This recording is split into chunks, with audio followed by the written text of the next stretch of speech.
The beast is back.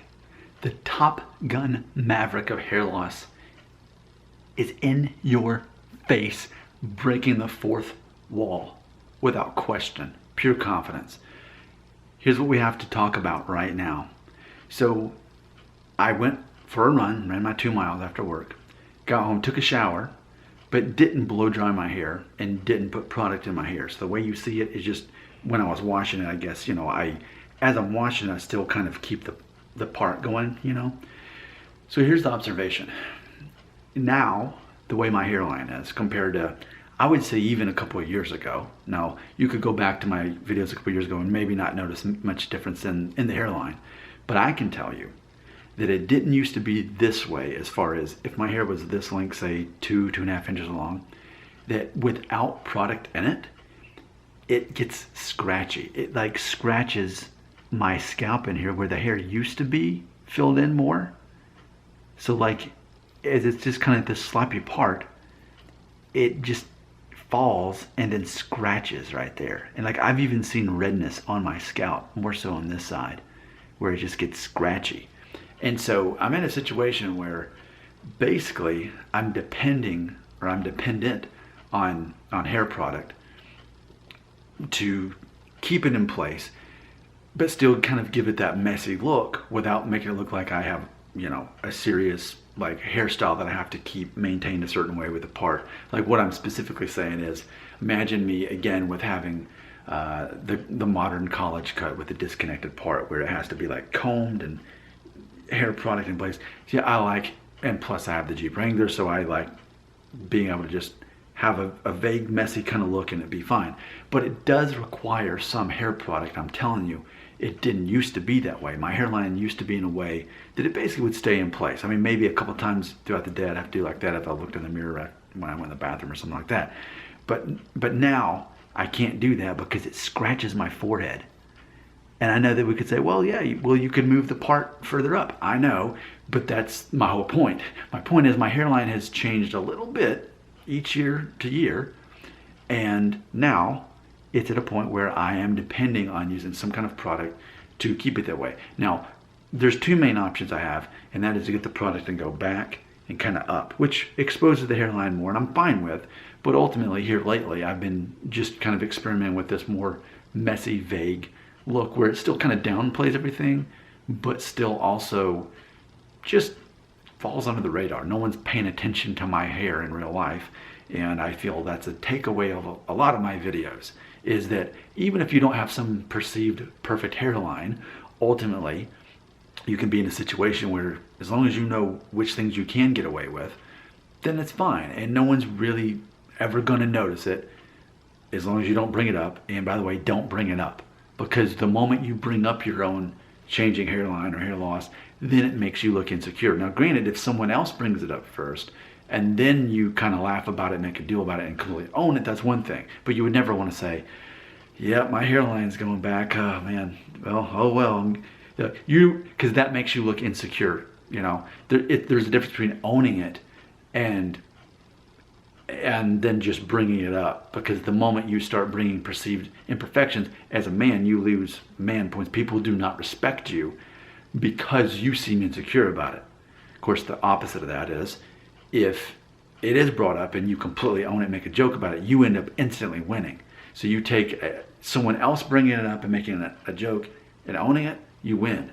But if you bring it up on your own, and then it's almost like you're asking for pity. It's, and I feel like what I just said wasn't even supposed to be part of the video. It's just hair loss 101. Don't bring it up. Don't talk about it in public. But if it is brought up, then completely own it. And I know there's some people in the comments, but Nick, you make like 3 videos a day about the same thing. That's different because I am your mentor. I am the Top Gun Maverick of hair loss, and it's my job to teach. Oh, did you need the glasses? Did you wear the glasses? It's funny with these glasses because certain people are like, yeah, cool glasses, man. And other people like, but I need to see your eyes. There. I feel like if I'm going to say that I'm the Top Gun Maverick of hair loss, I need to be wearing these. So there, I just said it, but for this video, I really need these. Okay, I'm going to end this video by putting the gel in my hair. I mean, like I keep saying, I feel like I can't go wrong right now with this LA Looks wet look. Cost me $2. And I know if you've seen me fix my hair before, I just do like the size of a pea and the size of a pea. This is just my method. It makes no sense. I invented it, but I just like that way. That's how I measure it. Rub it in my fingertips. And then for me, the way I fix my hair for this, and again, the whole point of this video was ultimately, how do I keep that from scratching my forehead? But without making it look like I'm going for a specific hairstyle either, because I'm definitely not. What I do is I just basically kind of put that in there like around the crown, specifically that part, and that kind of just slides that over. I make sure that what little hairline I've actually got left here, I got to keep those straggling hairs just kind of pushed that way.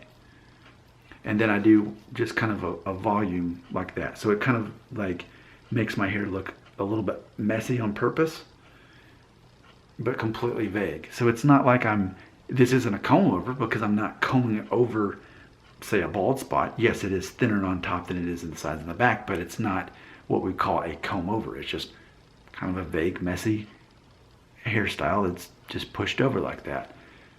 And this is without me blow drying. If I were to blow dry it, it's gonna maybe have the appearance of a little bit more volume, but let me go ahead and just kind of show you.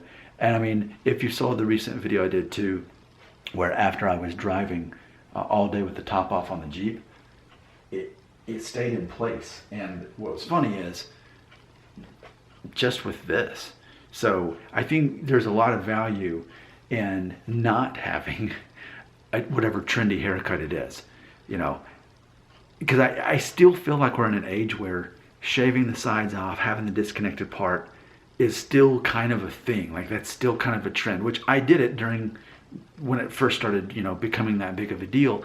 I was doing it, and I'm glad I did it. But ultimately, I think if I'm going to have hair, having something along this is going to be just fine. I know a couple weeks ago when I got a haircut, I got a number 5 on the sides and the back. But I like how this just grows out, and it's like, in theory, it's time for me to have another haircut. But I can still go, I think, a couple more weeks before I'm actually going to do that. I did thin out my sideburns a little bit, down to a number 3 guard. But ultimately, I mean, ultimately, it's funny because as your hairline changes and your hair density changes, you just kind of learn to reinvent your hairstyles. You realize, okay, I can't have any hairstyle I want based on my changed hairline and density, but I can have this hairstyle and this one and this one and this one. And there's such a value in finding some kind of universal look that'll work for you no matter what. And this is mine, 2.5 inches on top and fairly short on the sides and the back. And then it just grows out, and it takes longer to grow out. It's low maintenance. But the fact that I can use hair gel, $2. Now granted, it is whole 10 for that. Granted, it is that. So it's one of the stronger holds that they make. But it's not like I paid $40 for this. It's not like I'm promoting some kind of fancy pomade or whatever. Which the funny thing is, you would still think as popular as this channel is, 7,500 subscribers, mainly focusing on hair loss, I would have companies sending me stuff to feature on how to fix your hair. You would think that. They don't, and it's okay. I'm just kind of surprised because ultimately LA Looks gets the credit. They're the ones that I'm promoting, and they're like the cheapest thing you can possibly get. But I just feel it's so universal for me, and I like how it's already wet. It dries quickly. It holds its place. I mean, especially for my hairstyle. I mean, I would say, you know, it's funny because my very first hair video that I made, I wasn't even trying. I just made a video where I said, here's a hairstyle to downplay a receding hairline, which was basically this hairstyle. This was like, I don't know, 4 years ago. Yeah, 4 years ago, a little over 4 years ago. And I didn't think it would be popular, but that video determined that I was going to mainly make hair loss videos. And, you know, that has been my go-to hairstyle even since high school when I was Norwood 1. When I had just receding temples, I was still doing that hairstyle. Now, granted, now I have to have some kind of product to keep it in place, but does it really matter? Do I really want to be a 38-year-old guy whose hairstyle is this, but it's long enough to do that? No, I don't. I'd rather have this low-maintenance situation here, even though that definitely has to be held in place so that it doesn't scratch there. But even if the wind blows it and it's still holding it enough in place with that. It's just about not only downplaying the receding hairline or diffuse thinning, it's about downplaying a hairstyle. Because in real life, you don't want to be known as a guy who's aware that he has a hairstyle. Again, irony, I run a YouTube channel with 7,500 subscribers who are here talking about hair loss. But in real life, you better believe I don't go around saying, okay, everybody, so here's the hairstyle I have. What do you think? No, I do. So many things I say on this channel, I would never say in real life because I have a certain target audience in mind. The people who need my mentorship. Most people in my life do not need my mentorship in such a specific subject. So therefore, I'm the exception to the rule. I can talk to you about these things. You can talk to me about these things. But in real life, let's just know that the whole concept of being an attractive male is that you're confident. The moment you start bringing up perceived insecurities or even comes across that way, you immediately start losing the thing that you want. Just like I've said so many times, I talk about how people are wanting to find exceptions to rules when I make these general hair loss theories. And they think, oh, if I can find an exception to the rule and I can try to prove them wrong, ultimately what they're thinking is, I'm going to gain somebody's respect by proving them wrong. But ultimately, you can never gain a person's respect by proving them wrong. In fact, they immediately respect you less because you were trying to prove them wrong instead of coaching them or directing them on that, which is why I use the word mentorship. It's not my goal to say this is how you have to do it. It is my job to remind you gently, directly, but not trying to prove anybody wrong about any of this. But I think we can all agree that there's a connection between hair loss and confidence for a lot of my viewers. And a lot of them think that confidence exclusively exists with having hair. Whereas my channel it doesn't. And you may or may not have hair. You may be losing your hair. I just say work with what you got.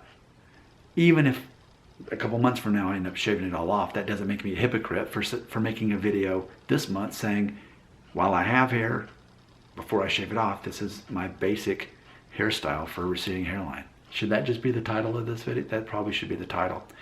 Your comments belong right here.